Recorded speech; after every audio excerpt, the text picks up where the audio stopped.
going to talk about name the pain, emotional awareness. Now, this lesson is about learning how to recognize what you feel instead of pushing it down.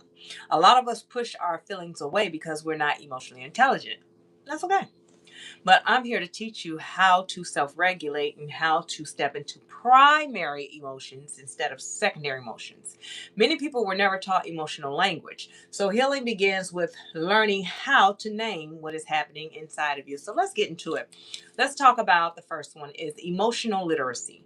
Now, this is learning the language of your feelings. That's what that's about. So, emotional literacy means being able to identify and understand your emotions instead of being overwhelmed by them. A lot of times what happened is when something happened, we act out of survival mode. Survival mode taught us how to cope. It's not always the right way to cope, but it was our way of coping. You know how they say don't wear your heart on your sleeve. But in survival mode, we don't wear our heart on our sleeve because we're afraid of people maybe coming in mistreating us or taking advantage of us, right? So sometimes we get overwhelmed by them because we don't know how to express ourselves. And especially a lot of young men, they don't know how to express themselves because they were always told, what? Don't cry. You know, you acting like a girl and blah, blah, blah, blah, blah.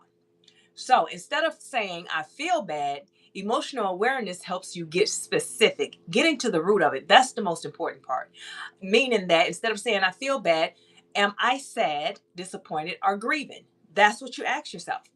Do I feel bad or am I sad, disappointed, or grieving?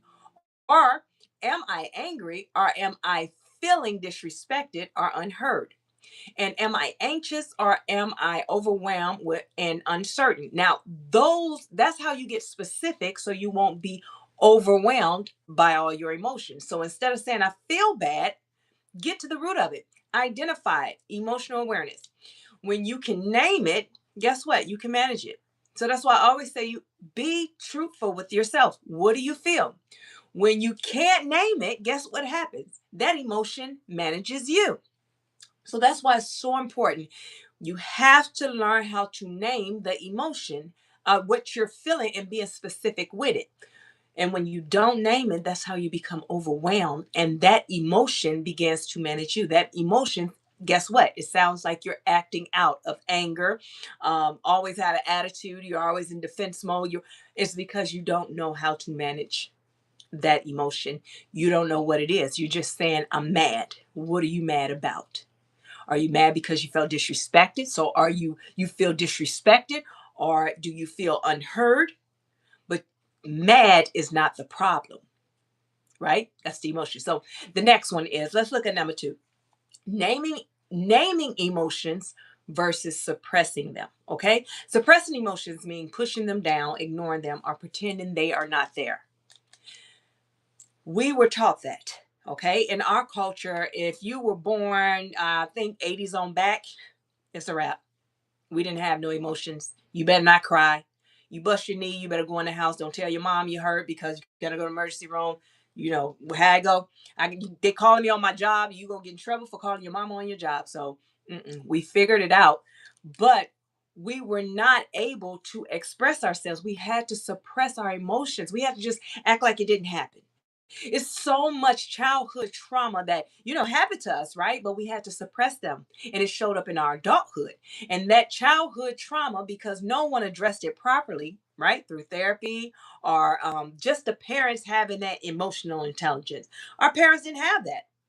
They didn't go out of their way to say, come here, love, let's talk about it. No, that came through our generation as we became parents because we lacked. Remember, we didn't even wear seatbelts. I mean, our parents, we walking home from school at 6 and 7 and 5 years old by ourselves. We got a key to the house. So emotionally intelligent, no, it was survival mode back then. So what happened is we ignore our emotions, right? And it shows up in our adulthood. How does it show up in our adulthood? By okay, women, let's talk about that. We're married. Husband asks, "Hey, what's wrong?" Nothing. Nothing. Okay, are you feeling okay? I'm good. You need some help? No. This is how it shows up because we don't know how to articulate. Okay, and pretending that they're not there. So when you learn how to manage those things, guess what? you can definitely, in your adulthood, you can heal properly, right? But if not, you have to go back to your childhood. So emotions don't disappear, they just wait. And why do they wait? To your childhood, I mean to your adulthood, when now you're doing adult things and childlike mindset, meaning that you're arguing, you and your spouse could be arguing, and because you don't know how to articulate and have a conversation, you immediately people putting hands on each other, yelling, screaming, throwing, breaking things, breaking up, running away. That's how that shows up. So naming your emotion allows you to acknowledge what is real. Acknowledge what is reduce internal pressure. It keeps that pressure from building up. No, respond instead of reacting. As a healed individual, you no longer react. Reacting is from a place of not being able to name your emotions, right? And begin healing instead of avoiding it. So, what you feel is not your enemy. No, it's the information. What you feel is the information. It's just all of this. You're not acknowledging what's real. The reduced internal pressure, things like that. You have to name the emotions. Okay. So, let's look at number 3, the nervous system. Now, this is where we live. This is where the majority of us live. Nervous system states, okay? The nervous system states are the fight, flight, freeze, and fawn. Your body has survival responses designed to protect you. Let's talk about it. The fight. You become defensive, angry, or reactive. This is what your nervous system is. And I always tell people, learn how to regulate your nervous system, because actually this is your discernment. This is how God talked to you. It really is.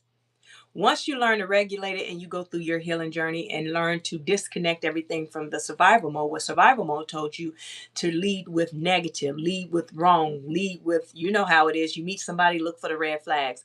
You go in and just expect the worst. That's survival mode. However, when you heal, you learn how to regulate your nervous system. So the fight, you become defensive, angry, or reactive. Well, we're going to learn to stop fighting. We're going to learn to respond, which means pause. We're going to learn to pause. Pause. Before I say anything else, I'm going to pause. I'm going to take a deep breath. And excuse me, I created the RPI checks and balances. So the RPI checks and balances is to acknowledge, release, practice, enter, explore, and empower. Those are ways that, thank you guys for the likes. Thank you guys for the likes. I see you. I just know the comments are not on, but I see you. So thank you so much. If you haven't subscribed, go ahead and subscribe. So you become defensive, angry, and reactive. To get away from that, pause. Apply the RPI. Acknowledge what the issue is. Release what survival mode told you to do, which is react. Release that thought process, right? Practice. Practice something like breathing. Step away. Walk away. Come back to it later. And then I for inner explore, which is your self-reflection. That is how you self-reflect on, okay, they did this to me, but how did I even allow that to bother me, or why? Check your boundaries. Find out what it is in you, why what they did or said trigger you. And then E for empower yourself, because one, you did not fight, right? In this moment, you decided to respond. Congratulate yourself. You are not who they say you are. Tell yourself that. Empower yourself. I am who God say I am. I'm not who they say I am. Now let's look at flight. Flight. You avoid, disconnect, or stay busy to escape feelings. Okay. This is one of the ones that people think this is a healed mindset when they say, I'm going to take the high road. No, it's not. You're still avoiding. See, in order to heal from something, in order to get to the bottom of it, you have to respond to it. It doesn't mean that you have to crash out and get upset and tell them about this. No, that's not what that means. Responding means that you acknowledge and you put that boundary. You have to create that boundary. You will never speak to me like that. I don't care if they're yelling, screaming. Stop it. There's your boundary. You will never speak to me that way. It doesn't matter how many times they find you, they know never to speak to you, that you cut it off. But when you take the high road, guess what happened? That's flight. You avoid, you disconnect, or you stay busy to escape. Sometimes when we're in our feelings, right, we have to address our feelings, because if not, our nervous system, you call it anxiety, you call it butterflies. This person may call it, but whatever it is, at the end of the day, this Your body, this is where you live every day. This is where you live every day. These are where your thoughts live every day. Your nervous system is how it is your discernment. That is how God speaks to you. Your nervous system, right? So if it's not self-regulated, what are we doing here? Where are we going here? What are you learning here? How can God get your attention? So those are the type of things that we have to learn. Okay. I lost my place on my monitor. Let me get back here. So what's another one? Freeze, right? Freeze. You shut down, you feel stuck, or you go emotionally numb. What I'm trying to get you to understand is that your body has survival responses designed to protect you. A lot of people say, "Well, I don't know how to heal." Well, here's the thing. Let's look at the fight, flight, freeze, fawn. Fight. What causes you to fight? That anything that causes you to become defensive, angry, or reactive. Flight. Anything that you avoid, disconnect from, or you run away from, or you escape. Right? You make yourself busy for. Freeze. You shut down, you feel stuck, or you go emotionally numb. We have to heal those things. And then fawn, you people please to stay safe or avoid conflict. That people pleasing. Let's fix that. You don't like it, you don't like it. You don't like it, you don't like it. Let's say this. Say the word no. Just say no. No. Because I want you to get in the habit of that. Because a lot of times we people please because we don't want to say no because somebody told us that saying no is rude. Like right now, if someone asked me and they said, "Hey, can you give me a ride or can you?" And I just say no. What they would then feel as if, "Oh, you rude. You didn't have to say it like that." Well, what other way am I supposed to say it? Because people pleasing skills taught me that I never can just directly say no with a period. You can say no with a period. That's how it ends. No, period. There's no, I don't owe an explanation. You don't owe any explanation. And so that'll keep you from the people pleasing once you get comfortable with knowing your self worth, your time is valuable, your energy is valuable. You are not here to please people. You are here to listen. God brought you here to do his job, to do his work. And that's it. You please self. This is where you live every day. These are where your thoughts live every day. Okay? This is your world. This is what you please. And just think about it. Nobody's pleasing you. They're making sure they're pleased first. So these are not personality flaws. They are survival patterns your body learned to protect you. So we got to unlearn it. Healing begins when you recognize which state you're in without judgment. You can't look at yourself and say, "I'm in fight mode. I'm that way because of this, and I'm never going to get out of this because it runs in my family. It's in my blood." Oh, no, no, no. You're not going to judge that. You can make change. You break the curse. You can't change the rest of the family, but you can change you and everything that's going to come from behind you. Okay, let's look at number 4. Why emotions feel unsafe after trauma. When someone has experienced trauma, emotions can feel overwhelming or dangerous. And this is because the body remembers pain even when the mind tries to forget it. You just get uncomfortable. Emotional expression may have once led to punishment, rejection, or chaos. And then the nervous system learns to stay guarded to stay safe. That's a protective mechanism, survival mode. This is why I always tell people to get you a therapist. Okay. It's so many people that, and I have to tell people this too. Even if you the one that everybody come trauma dump on, and the home girl, the friend, the this, the that, even if you're that person, just know all all of this. Did my power go out? It did. All of this advice that you give, are you really helping? Are you really helping? A lot of times we're not helping. Mm-mm.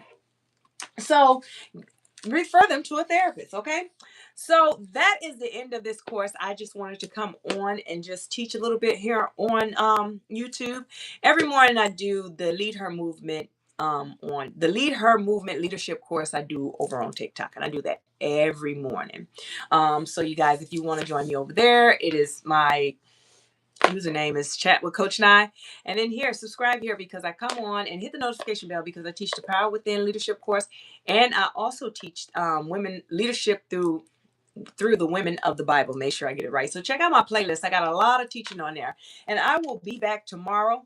And as always, if no one told you, I'm telling you now, I love you. I'm so proud of you. And if you want to be a part of the Lead Her Movement Network, it is leadhermovement.mn.co. This is my book, Trinity Walk to Self-Love. It is on Amazon, Barnes Noble, Walmart. So remember to pour into yourself before you pour into others. Coach Nye out.